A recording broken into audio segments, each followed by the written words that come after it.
Искам по този начин да ви пожелая пътят към знанието да бъде много сладък за вас, да бъде интересен, да бъде пълноценен и да бъде плодотворен. Това, което учите, да можете после да го използвате и да успявате всеки в своя си живот.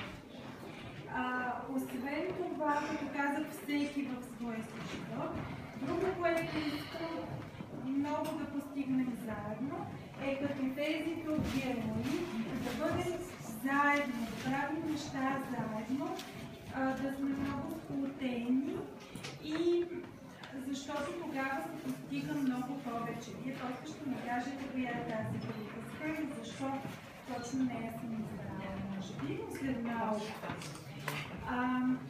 Искам да ви пожелая също да сте много здрави и да си пазите здравето.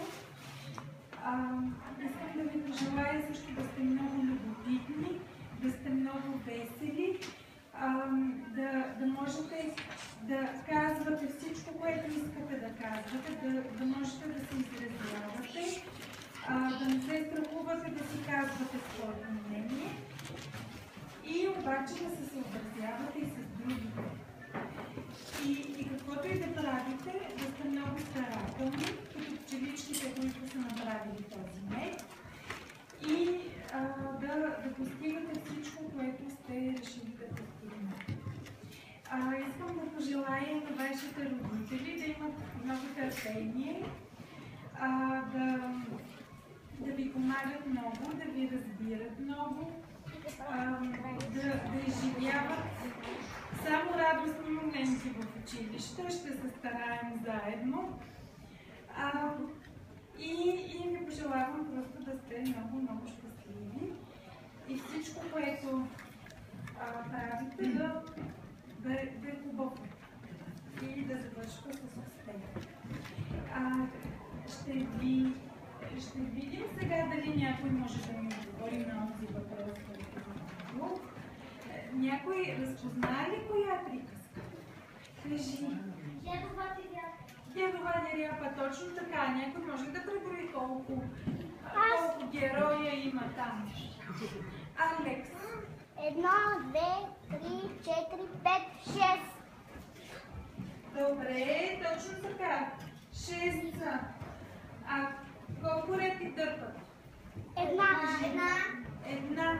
Добре, значи вие можете да броите, аз съм спокойна, знам, че всичко е наред. Добре. Пък някой може ли да прочете какво съм написала там? Аз.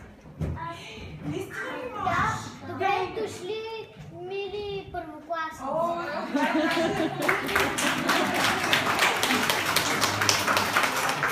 Това е вижте от тази, защото е ръкописни букви, които те първо ще учим.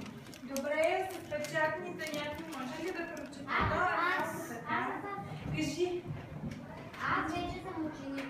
Аз съм вече ученик. Да, точно така. Вие вече сте ученици и се надявам да се вързвате това само с хубави неща. Обещавам да играем, обещавам да има интересни неща и в тази връзка вижте подаръците, които съм ви направила. Първо, можете да погледнете посланията, които съм разработила за вас. Някой може ли да прочете пък чак толкова много текст? Аз. Някой друг може ли? Добре, кай да прочети. Това трябва да е още лъжа. Да.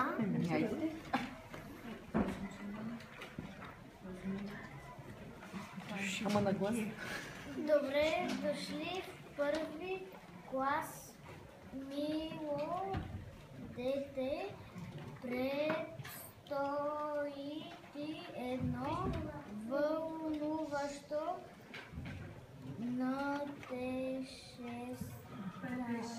пътешествие. Много дълго дума. Света на буквите и цифрите. Пожелавам да се забавляваш и да научиш много интересни, полезни неща през тази година. С обич, госпожица Каракашева.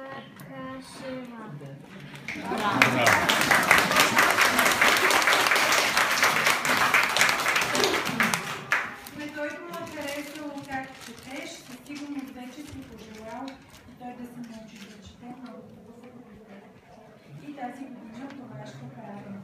Ето това ще е нашия пръв помощник в четенето. Добре. Това е Петихара, вътре има много.